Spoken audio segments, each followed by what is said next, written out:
Bismillahirrahmanirrahim. Assalamualaikum warahmatullahi wabarakatuh. Alhamdulillahirabbil alamin.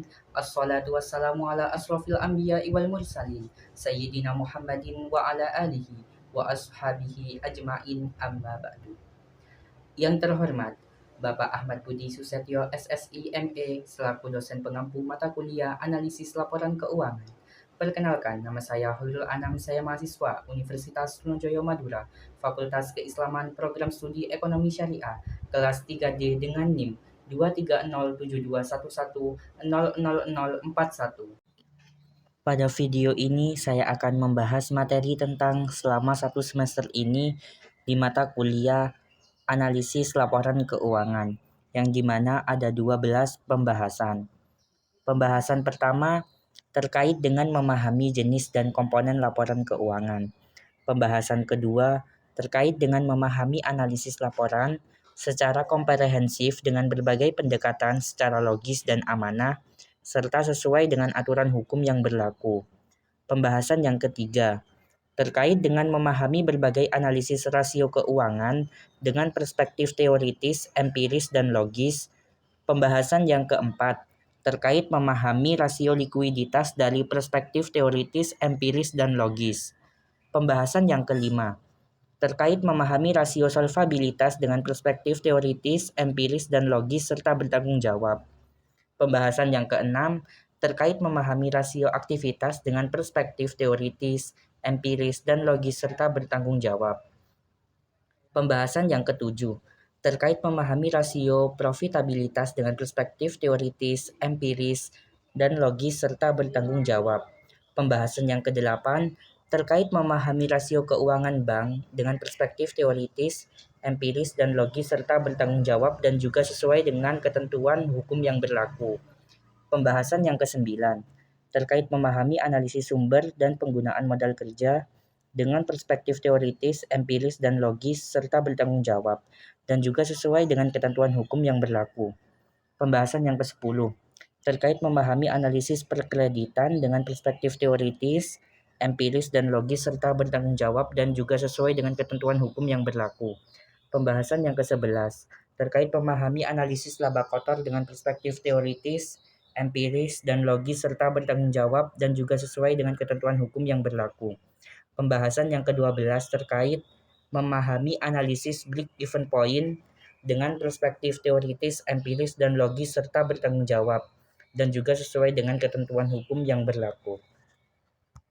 Baik, langsung saja memasuki pembahasan materi yang pertama terkait memahami jenis dan komponen laporan keuangan. Pembahasan yang pertama terkait jenis laporan keuangan. Secara umum, ada 5 macam jenis laporan keuangan yang biasa disusun, yaitu neraca, laporan laba rugi, laporan perubahan modal, laporan arus kas, dan laporan catatan atas laporan keuangan. Pembahasan yang kedua terkait analisis komponen laporan keuangan. Laporan laba rugi, laporan perubahan modal, neraca, laporan arus kas. Laporan laba rugi merupakan laporan yang menunjukkan kondisi usaha dalam suatu periode tertentu yang tergambar dari jumlah pendapatan yang diterima dan biaya yang telah dikeluarkan, sehingga dapat diketahui apakah perusahaan dalam keadaan laba atau rugi. Komponen-komponen yang terdapat dalam suatu laporan laba rugi: penjualan, harga pokok penjualan, laba kotor, biaya operasi, laba kotor operasional, penyusutan, pendapatan bersih operasi, pendapatan lainnya, laba sebelum bunga dan pajak atau EBIT, biaya bunga, laba sebelum pajak atau EBT, pajak, laba sesudah bunga dan pajak atau EAIT, laba per lembar saham. Laporan perubahan modal menggambarkan jumlah modal yang dimiliki perusahaan saat ini serta sebab-sebab berubahnya modal. Neraca merupakan laporan yang menunjukkan jumlah aktiva, harta, kewajiban utang, dan modal perusahaan ekuitas. Perusahaan pada saat tertentu. Komponen neraca sebagai berikut. Aktiva lancar, kas, rekening pada bank, deposito berjangka, surat-surat berharga, piutang, pinjaman yang diberikan, sediaan, biaya yang dibayar di muka, pendapatan yang masih harus diterima, aktiva lancar lainnya. Penyertaan. Aktiva tetap. Aktiva tetap berwujud seperti tanah, mesin, bangunan, peralatan, dan lain-lain. Aktiva tetap tidak berwujud. Goodwill, hak cipta, lisensi, merek dagang, dan lain-lain. Aktiva lainnya, seperti gedung dalam proses, tanah dalam penyelesaian, piutang jangka panjang, uang jaminan, dan lain-lain. Laporan arus kas merupakan laporan yang menunjukkan arus kas masuk, pendapatan, dan arus kas keluar biaya-biaya. Pembahasan materi yang kedua terkait memahami analisis laporan secara komprehensif dengan berbagai pendekatan, secara logis dan amanah, serta sesuai dengan aturan hukum yang berlaku. Subpembahasan yang pertama terkait pengertian analisis laporan keuangan. Analisis laporan keuangan adalah setelah laporan keuangan disusun berdasarkan data yang relevan, serta dilakukan dengan prosedur akuntansi dan penilaian yang benar. Akan terlihat kondisi keuangan perusahaan yang sesungguhnya. Kondisi keuangan yang dimaksud adalah diketahuinya berapa jumlah harta kekayaan, kewajiban utang, serta modal ekuitas dalam neraca yang dimiliki. Subpembahasan yang kedua terkait metode dan teknik analisis laporan keuangan. Dalam praktiknya, terdapat dua macam metode analisis laporan keuangan yang biasa dipakai. Yang pertama, analisis vertikal. Analisis vertikal merupakan analisis yang dilakukan terhadap hanya satu periode laporan keuangan saja. Yang kedua, analisis horizontal. Analisis horizontal merupakan analisis yang dilakukan dengan membandingkan laporan keuangan untuk beberapa periode. Jenis-jenis teknik analisis laporan keuangan. Yang pertama, analisis perbandingan antara laporan keuangan. Yang kedua, analisis tren. Yang ketiga, analisis presentase per komponen. Yang keempat, analisis sumber dan penggunaan dana. Yang kelima, analisis sumber dan penggunaan kas. Yang keenam, analisis rasio. Yang ketujuh, analisis kredit, dan lain-lain. Subpembahasan yang ketiga, terkait analisis perbandingan laporan keuangan. Analisis perbandingan antara laporan keuangan yaitu analisis yang membandingkan laporan keuangan lebih dari satu periode, minimal 2 periode. Subpembahasan yang keempat terkait analisis tren. Analisis tren merupakan analisis laporan keuangan yang biasanya dinyatakan dalam bentuk persentase dari periode ke periode. Subpembahasan yang kelima terkait analisis persentase per komponen. Analisis persentase per komponen merupakan analisis yang dilakukan untuk mengetahui presentasi investasi terhadap masing-masing komponen yang ada dalam laporan keuangan. Pembahasan materi yang ketiga terkait memahami berbagai analisis rasio keuangan dengan perspektif teoritis, empiris, dan logis. Subpembahasan yang pertama terkait pengertian rasio keuangan. Rasio keuangan merupakan kegiatan membandingkan angka-angka yang ada dalam laporan keuangan. Perbandingan dapat dilakukan antara satu komponen dengan komponen dalam satu laporan keuangan atau antar komponen yang ada di antara laporan keuangan. Kemudian, angka yang diperbandingkan dapat berupa angka-angka dalam satu periode maupun beberapa periode. Subpembahasan yang kedua terkait fungsi analisis rasio keuangan. Fungsi utama dari analisis rasio keuangan adalah untuk memberikan gambaran yang lebih komprehensif tentang kesehatan keuangan perusahaan dibandingkan dengan hanya melihat angka-angka dalam laporan keuangan secara terpisah. Subpembahasan yang ketiga terkait mendeskripsikan macam-macam rasio keuangan. Secara umum, rasio keuangan dapat dikategorikan menjadi 5 kelompok utama, yaitu rasio likuiditas, rasio aktivitas, rasio solvabilitas, rasio profitabilitas, rasio valuasi. Subpembahasan yang keempat terkait analisis penggunaan rasio keuangan. Beberapa cara analisis penggunaan rasio keuangan. Yang pertama, analisis intra perusahaan. Yang kedua, analisis tren. Subpembahasan yang kelima terkait analisis pembanding rasio keuangan. Analisis pembanding rasio keuangan adalah proses membandingkan rasio keuangan suatu perusahaan dengan rasio keuangan perusahaan lain, periode sebelumnya atau standar industri. Proses ini memungkinkan pengambilan kesimpulan tentang kinerja keuangan perusahaan secara relatif dan identifikasi area yang perlu ditingkatkan. Subpembahasan yang keenam terkait menjelaskan keunggulan dan keterbatasan rasio keuangan. Keunggulan rasio keuangan. Yang pertama, membandingkan kinerja. Yang kedua, menganalisis tren. Yang ketiga, membantu pengambilan keputusan. Yang keempat, memudahkan analisis dan lain-lain. Keterbatasan rasio keuangan. Yang pertama, keterbatasan data. Yang kedua, cakupan terbatas. Yang ketiga, perbandingan yang tidak selalu tepat dan lain-lain. Subpembahasan yang ketujuh terkait analisis hubungan antar berbagai rasio keuangan. Analisis rasio keuangan tidak hanya tentang melihat angka-angka secara terpisah, tetapi juga tentang memahami bagaimana berbagai rasio saling berhubungan dan memberikan gambaran yang lebih lengkap tentang kondisi keuangan perusahaan. Hubungan antar rasio keuangan dapat mengungkapkan aspek penting tentang strategi perusahaan, efisiensi operasional, dan kemampuan menghasilkan keuntungan. Hubungan antar rasio utama yang pertama, profitabilitas dan likuiditas. Yang kedua, profitabilitas dan aktivitas dan lain-lain. Subpembahasan yang ke-8 terkait analisis kondisi keuangan. Analisis kondisi keuangan adalah proses menilai kesehatan finansial suatu perusahaan dengan menggunakan data yang tersedia dalam laporan keuangan. Proses ini membantu dalam memahami kinerja perusahaan, mengidentifikasi potensi masalah, dan membuat keputusan finansial yang lebih tepat. Pembahasan materi yang keempat terkait memahami rasio likuiditas dari perspektif teoritis, empiris, dan logis.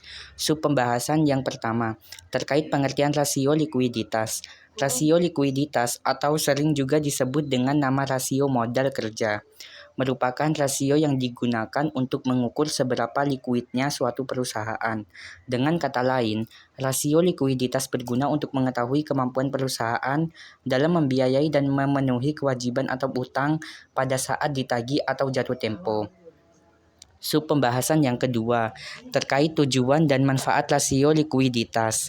Yang pertama, untuk mengukur kemampuan perusahaan membayar kewajiban jangka pendek. Yang kedua, untuk mengukur kemampuan perusahaan membayar kewajiban jangka pendek tanpa memperhitungkan sediaan dan lain-lain. Subpembahasan yang ketiga terkait macam-macam rasio likuiditas. Yang pertama, rasio lancar.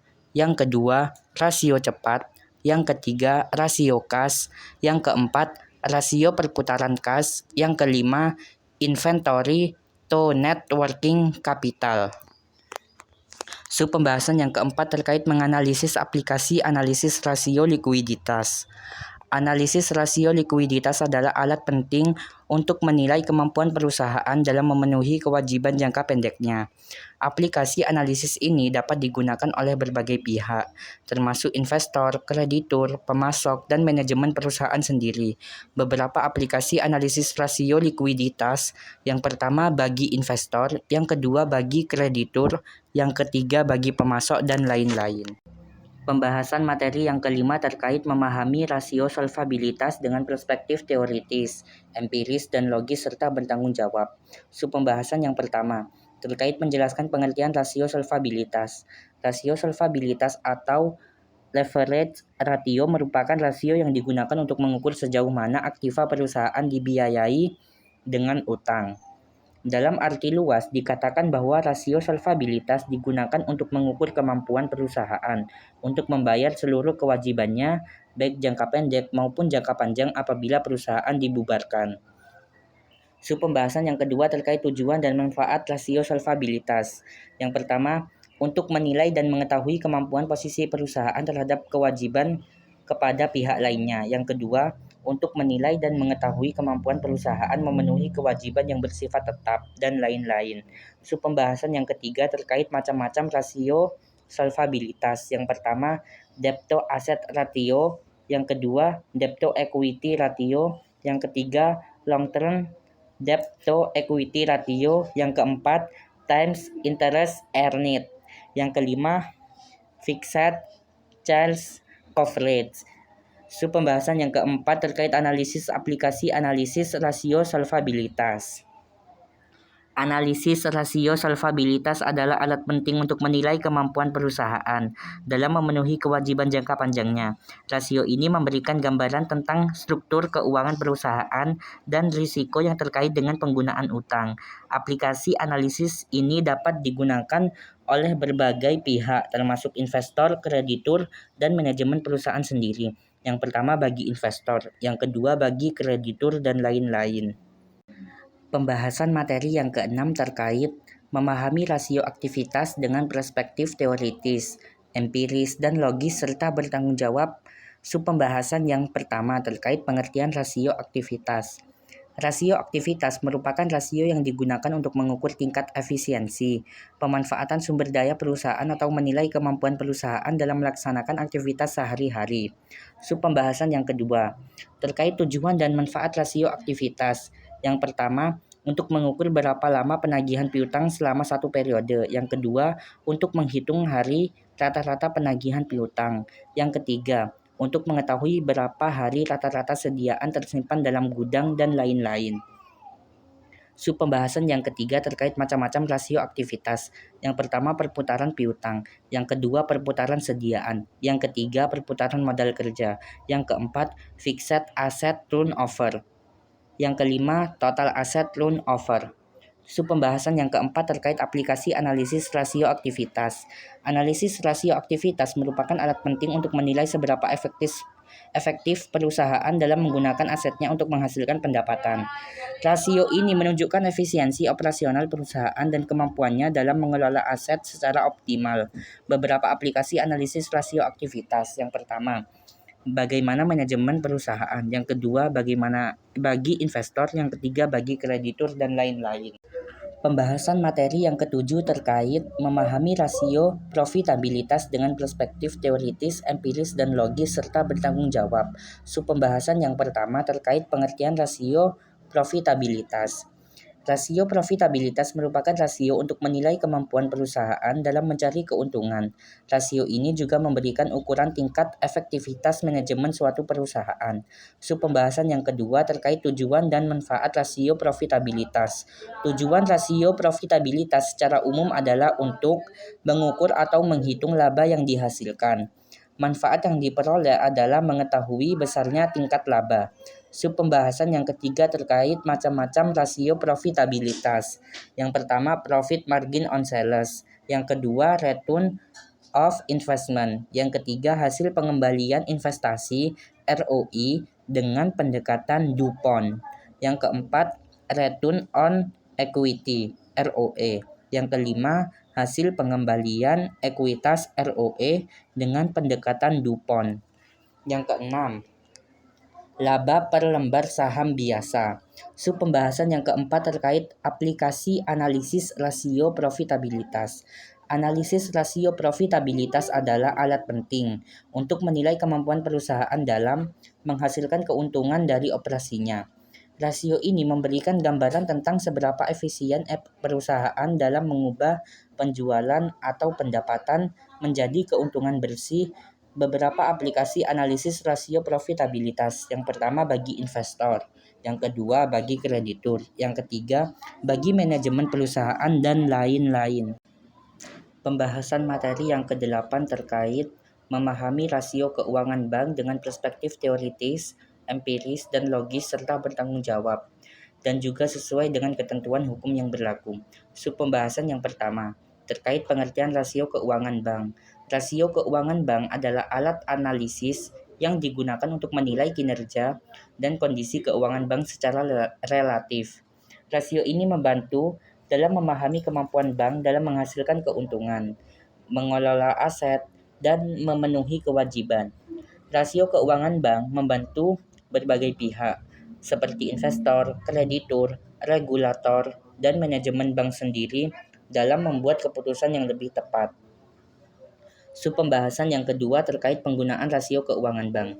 Rasio keuangan bank merupakan alat penting untuk menilai kinerja dan kondisi keuangan bank secara relatif. Penggunaan rasio keuangan bank bermanfaat bagi berbagai pihak, termasuk investor, kreditur, regulator, dan manajemen bank sendiri. Yang pertama bagi investor, yang kedua bagi kreditur, yang ketiga bagi regulator, dan lain-lain. Pembahasan yang ketiga terkait jenis-jenis rasio keuangan bank. Yang pertama, quick ratio, yang kedua investing policy ratio, yang ketiga banking ratio, yang keempat asset to loan ratio, dan lain-lain. Pembahasan materi yang kesembilan terkait memahami analisis sumber dan penggunaan modal kerja dengan perspektif teoritis, empiris, dan logis serta bertanggung jawab dan juga sesuai dengan ketentuan hukum yang berlaku. Pembahasan yang pertama terkait pengertian modal kerja. Analisis sumber dan penggunaan modal kerja merupakan analisis yang berhubungan dengan sumber-sumber dan penggunaan dana perusahaan. Artinya, dari mana saja sumber dana dan penggunaan dana tersebut dan untuk apa. Pembahasan yang kedua terkait arti penting dan tujuan modal kerja. Secara umum, arti penting modal kerja bagi perusahaan, terutama bagi kesehatan keuangan perusahaan, yaitu sebagai berikut. Yang pertama, kegiatan seorang manajer keuangan lebih banyak dihabiskan di dalam kegiatan operasional perusahaan dari waktu ke waktu. Ini merupakan manajemen modal kerja. Kemudian tujuan manajemen modal kerja bagi perusahaan adalah yang pertama, guna memenuhi kebutuhan likuiditas perusahaan. Yang kedua, dengan modal kerja yang cukup, perusahaan memiliki kemampuan untuk memenuhi kewajiban pada waktunya dan lain-lain. Pembahasan yang ketiga terkait jenis-jenis modal kerja. Yang pertama, modal kerja kotor. Yang kedua, modal kerja bersih. Pembahasan yang keempat terkait faktor-faktor yang mempengaruhi modal kerja. Yang pertama, jenis perusahaan. Yang kedua, syarat kredit. Yang ketiga, waktu produksi. Yang keempat, tingkat perputaran sediaan. Pembahasan yang kelima terkait sumber-sumber modal kerja. Yang pertama, hasil operasi perusahaan.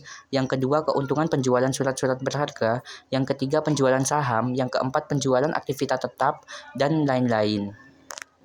Pembahasan yang keenam terkait penggunaan modal kerja. Yang pertama, pengeluaran untuk gaji, upah, dan biaya operasi perusahaan lainnya. Yang kedua, pengeluaran untuk membeli bahan baku atau barang dagangan. Yang ketiga, menutupi kerugian akibat penjualan surat berharga. Yang keempat, pembentukan dana, dan lain-lain. Pembahasan yang ketujuh terkait laporan sumber dan penggunaan modal kerja. Yang pertama, posisi modal kerja per periode. Yang kedua, perubahan modal kerja. Yang ketiga, komposisi modal kerja. Yang keempat, jumlah modal kerja yang berasal dari penjualan saham, dan lain-lain. Pembahasan materi yang ke-10 terkait memahami analisis perkreditan dengan perspektif teoritis, empiris, dan logis serta bertanggung jawab dan juga sesuai dengan ketentuan hukum yang berlaku. Pembahasan yang pertama terkait arti penting kredit. Jelas bahwa dana pinjaman atau kredit yang diperoleh oleh perusahaan memiliki manfaat yang sangat besar dalam hal pemenuhan dana.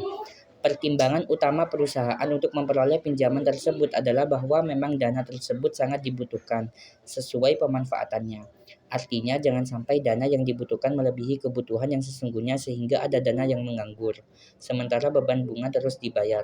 Pembahasan yang kedua terkait fungsi kredit. Pembahasan yang ketiga terkait prinsip-prinsip kredit. Yang pertama, kepercayaan. Yang kedua, kesepakatan. Yang ketiga, jangka waktu. Yang keempat, risiko. Yang kelima, balas jasa. Pembahasan yang keempat terkait macam-macam kredit. Yang pertama, dari segi kegunaan, yaitu kredit investasi dan kredit modal kerja. Yang kedua, dari segi fungsi, yaitu kredit produktif, kredit konsumtif, dan kredit perdagangan, dan lain-lain. Pembahasan yang kelima terkait perhitungan kebutuhan kredit. Yang pertama, agar jumlah yang diberikan sesuai dengan kebutuhan, karena jika berlebihan justru akan menjadi beban bagi nasabah karena bank takut kelebihan uang tersebut digunakan untuk hal-hal yang tidak diinginkan sehingga menjadi beban nasabah dalam membayar angsurannya, dan lain-lain. Pembahasan yang keenam terkait analisis kredit. Analisis kredit dapat dilakukan dengan berbagai alat analisis. Dalam praktiknya terdapat beberapa alat analisis yang dapat digunakan untuk menentukan kelayakan suatu kredit, yaitu sebagai berikut. Yang pertama, dengan 5 of C. Yang kedua, dengan 7 of P. Yang ketiga, dengan studi kelayakan. Pembahasan materi yang ke-11 terkait memahami analisis laba kotor dengan perspektif teoritis, empiris, dan logis. serta bertanggung jawab dan juga sesuai dengan ketentuan hukum yang berlaku. Pembahasan yang pertama terkait pengertian analisis laba kotor. Analisis laba kotor adalah analisis yang digunakan untuk mengetahui jumlah laba kotor dari periode ke satu periode. Kemudian juga untuk mengetahui sebab-sebab berubahnya laba kotor tersebut antara periode. Pembahasan yang kedua terkait faktor-faktor yang mempengaruhi laba kotor. Yang pertama, berubahnya harga jual. Yang kedua, berubahnya jumlah kuantitas barang yang dijual. Yang ketiga, berubahnya harga pokok penjualan. Yang keempat, berubahnya jumlah kuantitas barang yang dijual. Pembahasan yang ketiga terkait manfaat analisis laba kotor. Yang pertama, untuk mengetahui penyebab turunnya harga jual. Yang kedua, untuk mengetahui penyebab naiknya harga jual. Yang ketiga, untuk mengetahui penyebab turunnya harga pokok penjualan. Yang keempat, untuk mengetahui penyebab naiknya harga pokok penjualan dan lain-lain. Pembahasan yang keempat terkait aplikasi analisis laba kotor. Pembahasan yang kelima terkait perencanaan laba kotor. Membuat rencana laba suatu perusahaan merupakan kewajiban yang harus dilakukan oleh suatu usaha sebelum suatu kegiatan dijalankan. Dalam membuat rencana laba perlu terlebih dahulu ditentukan atau dianggarkan target laba yang ingin dicapai, baru kemudian disusun harga jual yang harus dipasang. Pembahasan materi yang ke-12 terkait memahami analisis break-even point dengan perspektif teoritis, empiris, dan logis serta bertanggung jawab dan juga sesuai dengan ketentuan hukum yang berlaku. Pembahasan yang pertama terkait pengertian analisis break-even point. Break-even point adalah suatu keadaan di mana perusahaan beroperasi dalam kondisi tidak memperoleh pendapatan atau laba dan tidak pula menderita kerugian. Artinya, dalam kondisi ini jumlah pendapatan yang diterima sama dengan jumlah biaya yang dikeluarkan. Pembahasan yang kedua terkait manfaat analisis break-even point untuk membantu manajer mengambil keputusan dalam hal aliran kas, jumlah permintaan produksi, dan penentuan harga suatu produk tertentu. Intinya, kegunaan analisis ini adalah untuk menentukan jumlah keuntungan pada berbagai tingkat penjualan. Pembahasan yang ketiga terkait jenis-jenis biaya dalam break-even point. Pembahasan yang keempat terkait asumsi dalam analisis break-even point. Yang pertama, biaya yang digunakan hanya dua macam, yaitu memisahkan antara biaya tetap dan biaya variabel. Yang kedua, biaya tetap dianggap konstan sampai kapasitas tertentu saja dan lain-lain. Pembahasan yang kelima terkait batasan-batasan dalam analisis break-even point. Yang pertama, biaya. Yang kedua, biaya tetap. Yang ketiga, biaya variabel. Yang keempat, harga jual. Pembahasan yang keenam terkait kelemahan analisis break-even point. Yang pertama, membutuhkan banyak asumsi terbatas. Yang kedua, bersifat statis. Yang ketiga, tidak digunakan untuk mengambil keputusan akhir dan lain-lain. Pembahasan yang ketujuh terkait metode perhitungan analisis break-even point.